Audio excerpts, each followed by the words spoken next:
السلام عليكم ورحمة الله وبركاته. كم جرتن كوجب دودا في جالة توني هردفتوني برسيسا ورما الحمد لله إنك كوت نجاني في خنجر الله إنك بجادا بكتير زمرة سنجو إجادا وتوتن كيا فيديو الركن كيستي وني نسم برسيسو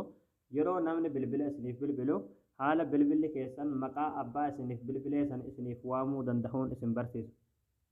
يعني يرو نم تكو بلبلة سنرات بلبلو مقا اسم مقا أبا اسم بلبلان bilbila saadhaa ittiin sajjalatessan akka isiniif waamu jechuudha ni galee gama barumsaatiin darbuun duratti warroonni yuutuub chaanaala keenyaaf haarawaa taatan baga nagaan dhuftan jechaa barumsa dabalataa argachuudhaaf chaanaala keenya sabiskiraayib godhachuun nagitinaadha yeroo sabiskiraayibii gootan barumsni asirratti dabarsinu guyyaan nama dura akka isin bira ga'uuf mallattoon notifikashinii kana kilik itti godhaadha achi booda ol kajettoon irra kaayyadhaadha barumsi keenya yoo isinitti tolee isin gammachiise viidiyoo keenya laayik sheer gootanii namoota baay'ee biraan ga'uun nagitinaadha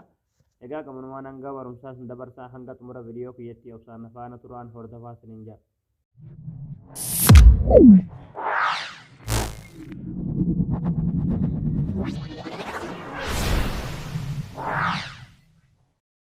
hayya daawwattootan kiyyaa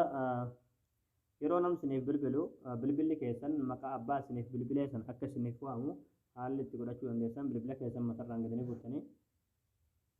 achi booda ayikoonii isiitiin gaanratti kilikni gootu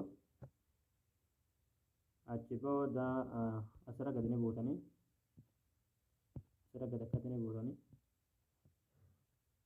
gadi buutan asirra achi booda asirratti jechuudha accessibility kanarratti kilikni gootu achi booda asirratti interaction kajoo kanarratti kilikni gootu achi booda asirratti answering kajoo kana kilikni gootu achi booda haala kanaan asitti isin fida asirratti red color name kajoo kanarratti raayit kan ni bantu jechuudha haala kanaan ni bantu ammallee kilik irratti gootanii achi booda asirratti always kajoo kanarratti kilik gootu jechuudha ni galee kan awwalaa kun yoo bulutoota qofa jiraate qofaadha haala kanaan xawwaalee yeroo namni isiniif bilbile directly maqaa abbaa isiniif bilbilee san isiniif waamaa jechuudha asirratti ammaas sana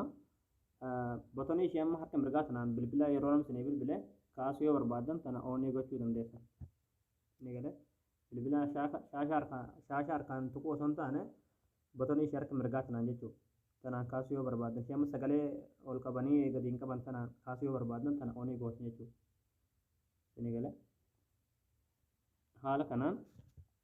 yeroo namni tokko isiniif bilbilu xawwaalee bilbilli keessan maqaa abbaa isiniif bilbilee isiniif waamaa jechuudha. Egaa daawwattootan kiyyaa isinii gala jeetan abdii qabaa barnoonni keenya kanarraadhaa asirratti raawwataa barumsa birooti nagolti deebinutti viidiyoo keenya namni baay'een argee kan raafaatu laayik sheer gootanii nama baay'ee biraan ga'uun tolchinaadha. Barumsa birooti nagolti deebinutti waan hordoftaniif galfama.